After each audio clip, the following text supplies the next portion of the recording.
Lưu cái tha có mọi người bạn bị chân mót thủ ấy ván với thua ấy bẩn tay thời chùm này chởn từ lâu thay đằng chùn nè để cho chết có mọi người bạn thông thông rồi còn mình cha chỉ cam ấy quạt đằng này bên nè họ si với nhá lời bạn châu máu tu to tật thay đằng chùn chẳng ở bạt à lỡ xạ bắt đầu một pra krom hôn trong sọc mà đong mở bóc maiยังmà rồi phía rồi mong toàn cáiกับโปรโมชั่นthay đằng chùnเพลโกគឺត្រឹមតែ$143ក្នុង1ម៉ែត្រគីបក្នុងឱកាសបើកសម្ពោធក្លែងទទួលនឹងចែកចាយតំណែងថ្មីឲ្យតម្លៃនេះហាខ្ញុំមិនដែលលើពីមុនហ្មងគឺទៀបជាងទីផ្សារអ្នកដែលគាត់រកស៊ីវ៉ាន់បោះដុំពីចិនឬក៏អ្នកលក់អនឡាញម្ចាស់អាជីវកម្មអីគឺគាត់ដឹងហើយថាតម្លៃនេះអត់ដែលមានពីមុនមកឯង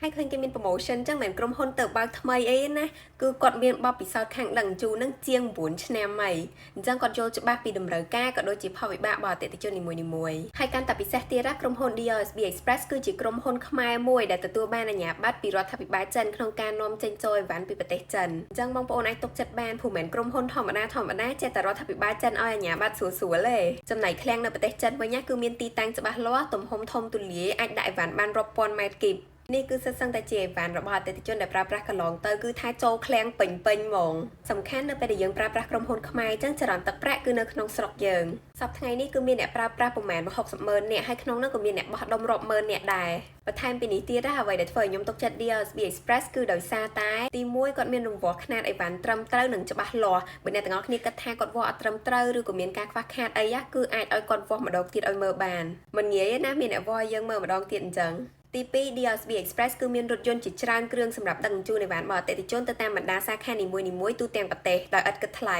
ហើយមានសាខាជាច្រើននៅទូទាំងផ្ទៃប្រទេសកម្ពុជាយើងអញ្ចឹងគឺចំណេញមែនទែនសម្រាប់អ្នកនៅខេត្តហើយចំណុចនេះបងប្អូនអាចទៅរកនៅក្រុមហ៊ុនផ្សេងបានទេទី3គឺមានសេវាកម្មផ្ដល់ព័ត៌មាន24ម៉ោងនិយាយទៅចង់ឆាតទៅសួរភ្លាមឆ្លើយភ្លាមហ្មងមិនថាយប់កដាត្រៀតម៉ោងម៉ានទេពេលមានបញ្ហាអីគឺដោះស្រាយយើងភ្លាមហ្មងបាច់រងចាំយូរទេហើយសំខាន់សំដីព្រោះទៀតហើយកាន់តែពិសេសទៀតហ្នឹងគឺនៅក្នុង app DSB ផ្ទាល់ហ្នឹងហ្មងគឺមានមុខងារឆាតអញ្ចឹងអ្នកទាំងអស់គ្នាចង់សួរព័ត៌មានបានគ្រប់ពេលឃើញទេទំនើបលើសគេហ្មងសម្រាប់ព័ត៌មានបន្ថែមអ្នកទាំងអស់គ្នាអាចឆាតទៅ Facebook page ផ្ទាល់របស់ DSB Express ក៏បានដែរបាយបាយ